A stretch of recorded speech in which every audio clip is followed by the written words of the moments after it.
Yan, kalmot na yan. Hinihila din ito ng baka o kaya ng kalabaw.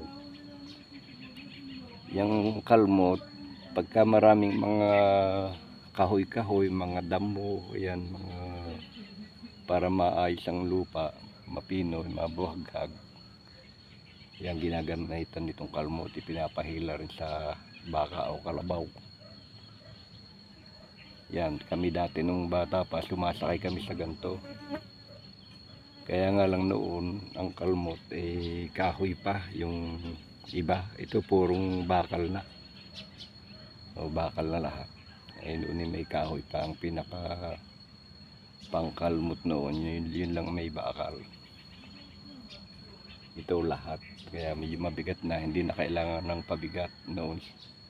Kailangan pa naming sakyan para bumigat. Yan, isa ring tulong sa pag-aararo. Pagkatapos mag-araro, yan gagamitin ng kalmot para mahila rin yung mga iba pang damo. Yan, kalmot din na ginagamit.